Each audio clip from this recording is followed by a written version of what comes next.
ಯಾಕಂದ್ರೆ ಒಬ್ಬ ರೈತ ಯಾವುದೋ ಒಂದು ಮೂಲೆಗೆ ಬೆಳಿತಾನೆ ಅದನ್ನು ಮಾರ್ಕೆಟ್ಗೆ ತರೋದು ಹೆಂಗೆ, ಅದು ತರೋದಕ್ಕೆ ನಡಿಕಿನ ಜನ ಹೊಡೆದು ಹೋಗಿಬಿಡ್ತಾರೆ. ಅದಕ್ಕಾಗಿ ಪ್ರತಿ ಹಳ್ಳಿಯೂ ಏನಾಗಬೇಕಾಗ್ಯದ, ಇವತ್ತು ವ್ಯಾಪಾರಿ ಕೇಂದ್ರ ಆಗಬೇಕಾಗಿದೆ, ಅಲ್ಲೇ ರೈತನಂತೆಗೆ ಬರಬೇಕಾಗ್ಯದ.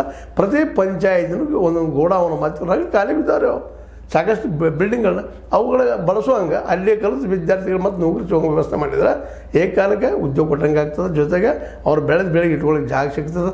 ನಂತರ ರೇಟ್ ಬಂದಾಗ ಮಾರ್ಕೊಳ್ಳೋದು ವ್ಯವಸ್ಥೆ ಆಗ್ತದೆ. ಯಾರಿಗೆ ಬೇಕಾಗೈತಿ ಹಳ್ಳಿಗೆ ಹೋಗಿ ತೊಗೊಂಡು ಬರಲಿಲ್ಲ ಅವ್ರು ವ್ಯಾಪಾರಿಗಳು ತಮ್ಮ ಗಾಡಿ ಹೋಗಿ ತೊಗೊಂಬರಲಿ. ಈಗ ಒಬ್ಬ ರೈತ ಹತ್ತಿ ಬೆಳೆದ ಅಥವಾ ಕಾಳು ಬೆಳೆದ ಏನು ಬೆಳೆದ್ರೆ ತನ್ನ ಬಂಡಿ ಒಳಗೆ ಮತ್ತು ಹಾಕೊಂಡು ಬರಬೇಕು, ಅಲ್ಲಿ ನಿಲ್ಲಿಸ್ಬೇಕು. ಅಲ್ಲಿ ವ್ಯಾಪಾರ ಯಾವ ರೀತಿ ಆಗ್ತದೋ ಗೊತ್ತಿಲ್ಲ.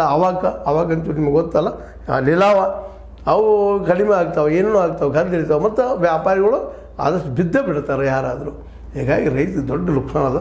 ಅದು ಸಮುದಾಯವನ್ನು ಎತ್ತುವಂಥ ಪ್ರಯತ್ನವನ್ನು ಸತೀಶ್ವರು ತಮ್ಮ ರಾಜಕೀಯಕ್ಕೆ ಬಳಸ್ಕೊಂಡ್ರೆ ಇನ್ನೂ ಯೋಗ್ಯ ಆಗ್ತದೇನೋ ಮಾಡ್ತಾಯಿದ್ದಾರೆ, ಒಳ್ಳೆ ಪ್ರಯತ್ನ ಮಾಡ್ತಾಯಿದ್ದಾರೆ. ತಮ್ಮ ಹಣವನ್ನು ಸರಿಯಾದ ದಿಶೆಯಲ್ಲಿ ದುಡಿಸ್ಕೊಳ್ತಾ ಇದ್ದಾರೆ ಮತ್ತು ಬುದ್ಧಿವಂತರು ಸಾಕಷ್ಟು ಇದ್ದಾರೆ. ಈ ದಿಶೆಯಲ್ಲಿ ಈ ಮುನಿಯಪ್ಪರ ಜೊತೆಗೆ ಅವರ KH ಮುನಿಯಪ್ಪರವ್ರ ಜೊತೆಗಿನ ಒಂದು ಸಂಭಾಷಣೆ ಆಗಿರ್ಬೋದು, ಮಾತುಕತೆ ಆಗಿರ್ಬೋದು, ಇನ್ನುಳಿದವ್ರ ಜೊತೆಗಿರ್ಬೋದು, ರಾಜನ್ ಅವ್ರ ಜೊತೆಗಿರ್ಬೋದು, ಇವೆಲ್ಲ ಏನೋ ಒಂದು ಮಾಡ್ತಾಯಿದ್ದಾರೆ.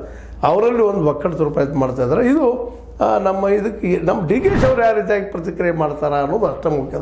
ಯಾಕಂದರೆ ಇಬ್ಬರು ಈ ಕಾಂಪಿಟೇಟರ್, ನಾ ಮುಖ್ಯಮಂತ್ರಿ ಅಂತೆಲ್ಲ ಅವರು ಇನ್ನೇನು ಹೆಜ್ಜೆ ಇಡ್ತಾರೆ ನೋಡ್ಬೇಕಾಗಿದೆ. ಬಟ್ ಈ ಹೆಜ್ಜೆ ಏನಿದ್ರೆ ಒಂದು ಬಿದ್ದ ಸಮುದಾಯಗಳನ್ನು ಕೂಡಿಸ್ಕೊಂಡು ಅವ್ರ ನಾಯಕರನ್ನು ಕೂಡಿಸ್ಕೊಂಡು ಹೋರಾಟ ಮಾಡಿಕೊಂಡು ತಮ್ಮ ಗುರಿಯನ್ನು ಮುಟ್ಟುವಂಥದ್ದು ಹೆಜ್ಜೆ ಸರಿ ಅದಂತ ಅನ್ನಿಸ್ತದೆ. ನಿಮಗೆ ಅನ್ನಿಸ್ತದೆ ಸರಿನೂ ತಪ್ಪು, ಸರಿಯಿದ್ರೆ ತಪ್ಪಿದ್ರೆ ತಪ್ಪಲ್ರಿ.